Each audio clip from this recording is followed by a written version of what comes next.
Doctor साहब ये बार बार आपको चैलेंज दे रहे हैं, कह रहे हैं कि जी अब कर ले ओपन बैलेट जब आप चेयरमैन सेनेट के इंतखाब के अंदर, अब इमरान खान साहब क्यों नहीं ये चैलेंज एक्सेप्ट करते।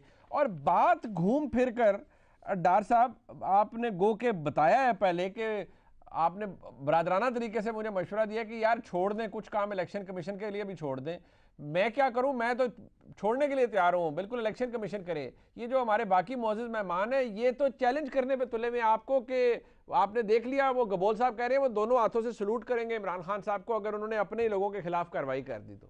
देखिए मुनीब, ना ही ये फैसला टॉक शोज में आप करेंगे, ना मैं करूंगा, ना गबोल साहब, ना मियां जवेल लतीफ साहब, और मैं हमद साहब को भी सुन रहा था जी कि वो अब आ जाएं शो ऑफ हैंड से या ओपन बैलेटिंग से। देखें ये एक आईनी तरमीम है, उसके साथ ही अमेंडमेंट होगी तो लाएं, क्यों नहीं लेके आ रहे।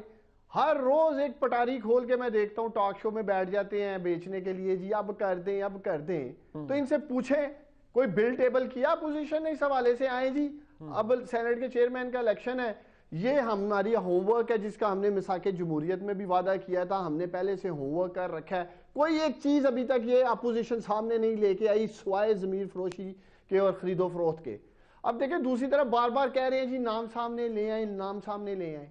22 करोड़ लोगों को पता है इन्होंने क्या किया सेनेट इलेक्शन में। सेम डे उसी दिन हफीज शेख को मिलते हैं 164 वोट, ठीक है, और फौजिया अरशद जो हमारी सेनेटर जीतती हैं पीएमएलएन से 174 वोट, ठीक है। आप खुद बताएं पैसा जिस सीट के लिए चला, रजा गिलानी जिनके बेटे रंगे हाथों पकड़े गए, वीडियो सामने आ चुकी है और मैं उम्मीद करता हूं इलेक्शन कमीशन ऑफ पाकिस्तान कल इसके ऊपर जो हियरिंग करने जा रहा है और मेरिट पे फैसला आएगा।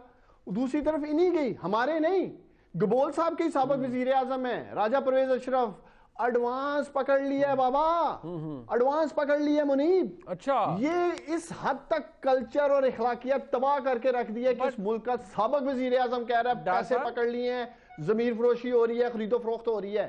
अच्छा, इस हद तक एक बात का जवाब दे दें, हमें खुशी है सर। आप खुद माशाल्लाह वज़ीर आज़म के बड़े करीब हैं, पार्टी में आपकी बड़ी अहमियत है, जरा मुझे इस बात का जवाब दे दें। ये जरा क्लिप सुनिएगा, ये वो एमएनए साहब है जो साहबजादे के पास गए थे, वो क्या फरमा रहे हैं जियो परी शाहजेब खानजादा साहब के प्रोग्राम में, क्या फरमा रहे हैं।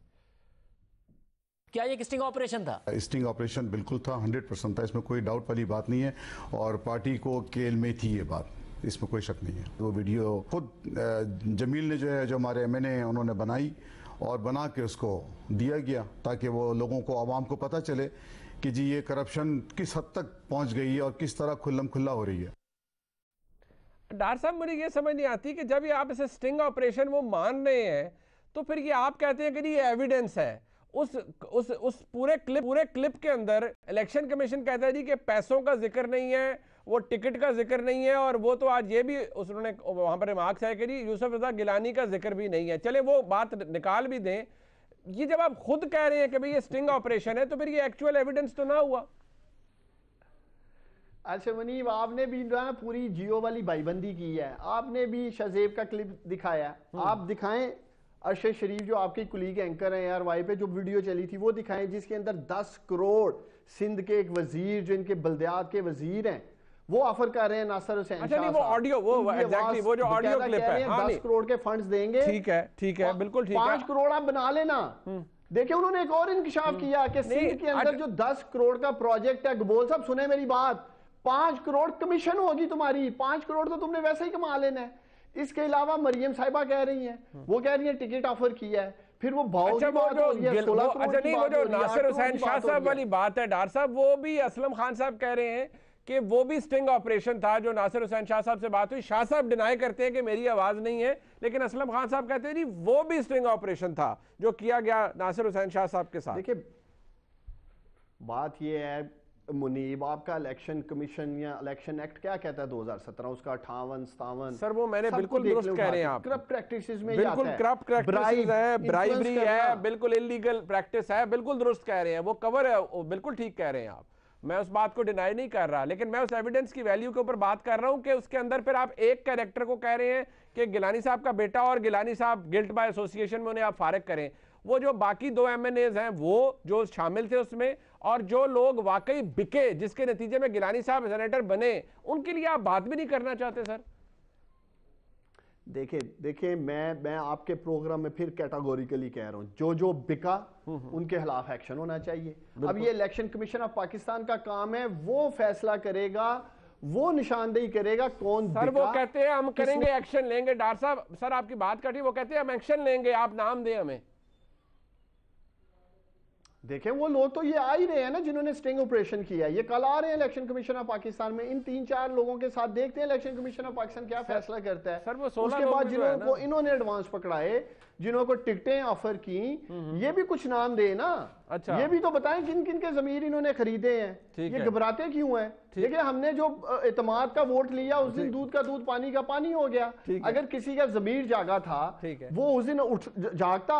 अपोजिशन क्यों भाग गई छोड़ के पार्लियामेंट का फ्लोर, पीडीएम क्यों भाग गई? क्योंकि ये उस शर्मिंदगी का सामना नहीं करना चाहते थे। मुनीब आज पूरी कौम 22 करोड़ लोग बंदूक की नोक पे आपने लोगों से 63A डिफेक्शन का उन्हें तड़ी लगा के कि भाई डिफेक्ट हो जाओगे, कार्रवाई करेंगे अगर तुमने पार्टी लाइंस के खिलाफ वोट दिया। वो लेटर भी तो मौजूद है ना आपकी जमात का ही, आपने लोगों को बाकायदा तौर पे कहा है कि वैसे मुझे हैरानगी है कि पीडीएम के ख्वाबों में भी ये बंदूक ही आती रहती है। कुछ और चीज की बात कर लेते इधर भी बंदूक ही नोक।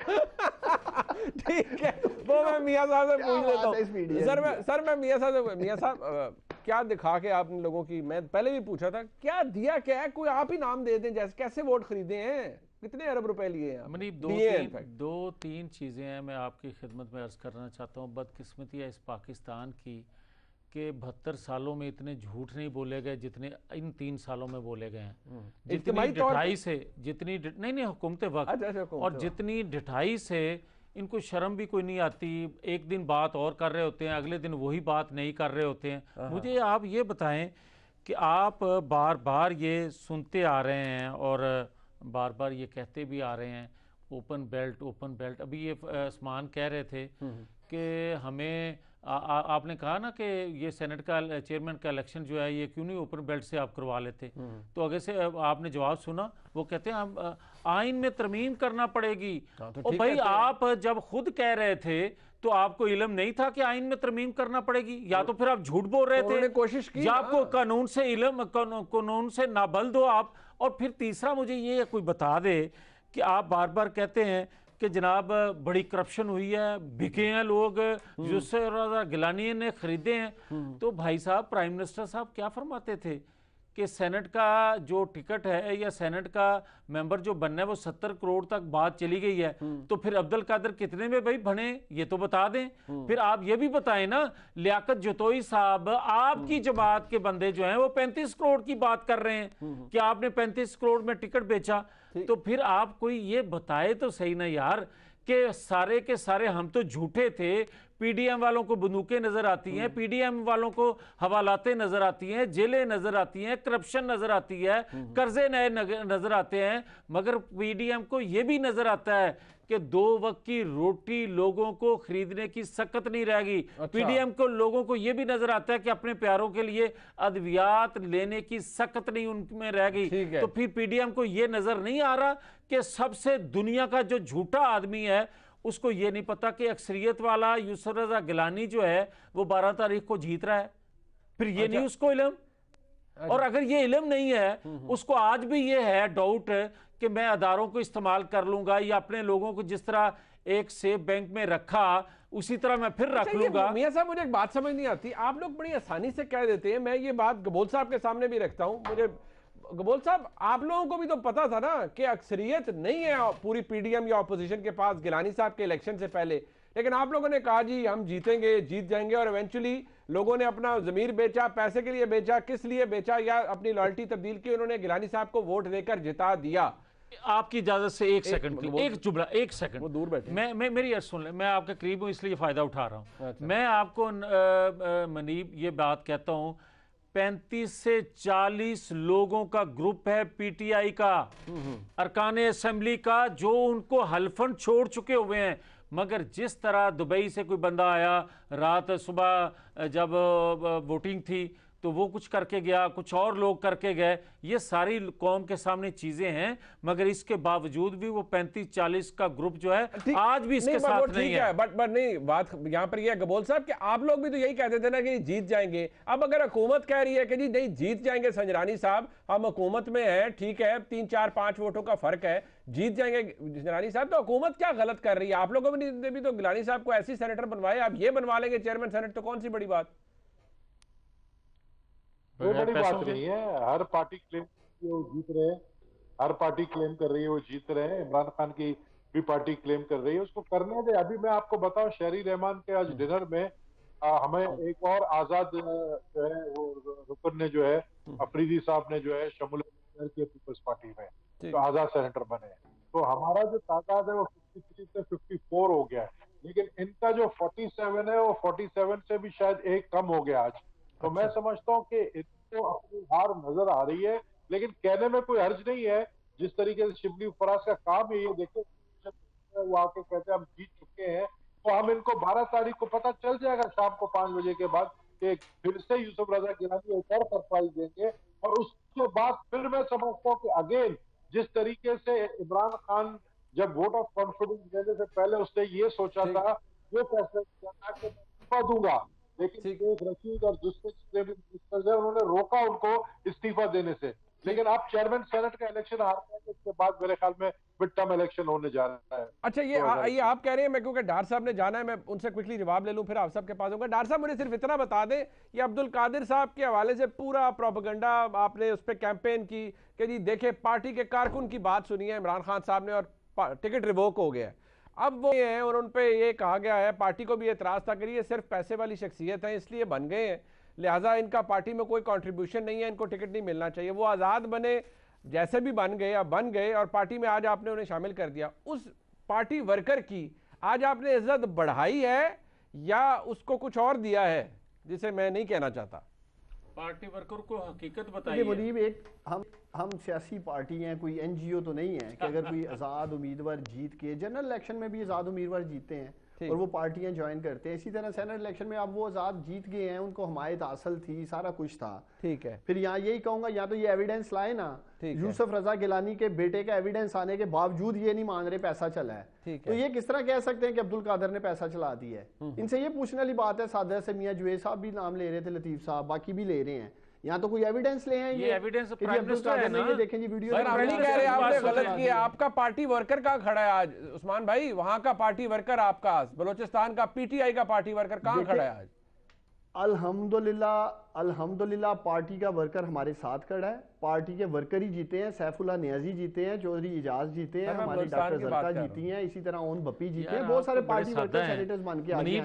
सैफुल्लाह इन्होंने टिकट दिया, आजाद खड़े हुए और इन्होंने हमायत का ऐलान कर दिया। ओहो, तो चले मैं डार साहब से वही पूछ रहा हूँ कि वो जो वर्कर है बेचारा वो क्या करेगा? वो उस्मान डार से जब फोन मिलाएगा तो क्या कहेगा? मुनीब, वर्कर को उसके हाथ में बैठा दिया। नियाजी से बड़ा कोई वर्कर था जो इस वक्त नियाजी साहब अल्लाह ने जिंदगी से दे, मैं उनकी बात ही नहीं कर रहा उस्मान भाई, लेके आए हो उस्मान भाई, मैं उनकी बात ही नहीं कर रहा यार, मैं तो अब्दुल कादिर साहब की बात कर रहा हूँ। आपके सूबाई चैप्टर ने प्रेस कॉन्फ्रेंस करके कहा था कि भाई ये कौन साहब है, इनका क्या कंट्रीब्यूशन है पार्टी में, बलूचिस्तान में पीटीआई में, तो आपने क्यों इन्हें टिकट दिया? यार रिंद साहब के बेटे को बैठा दिया इन्होंने। अगर वो जीत के आ गया, वो पार्टी में आना चाह रहा है, तो उसको क्या नहीं ले?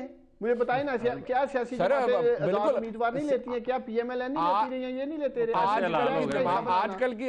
चले मैं एक और बात करता हूँ, ठीक है, चले मुनीर, मैं दूसरी तरफ बात कर लेता हूँ, बात कर लेता हूँ। अगर ये हमारे साथ खड़े होते, अगर इनका बयानिया ये अब्दुल कादर नोट चला के आ गया है, तो फिर ये हमारे साथ खड़े होते ना। प्राइम मिनिस्टर इमरान खान कह रहे थे आओ शो ऑफ हैंड से करते हैं, ओपन बैलेटिंग करते हैं, खुद ये लोगों के लिए दरवाजे खोले, आज टॉक शो में बैठ के तो ये डिबेट करते हैं, ओपन बैलेट करवा दो, ये करवा दो ना 12 को, ये आओ खड़े होते हैं। आनी चाहिए, मैं समझता हूँ ये कौमी मुजरम है, आ जाओ ना खड़े होते हैं। दोनों जमातें कौमी मुजरम है जिन्होंने मिलकर शो ऑफ हैंड्स और एक कौमी मुजरम को मुजरम के पास तो गए, जिसको जहां सूट करता है ओपन बैलेट वो उसकी बात करता है।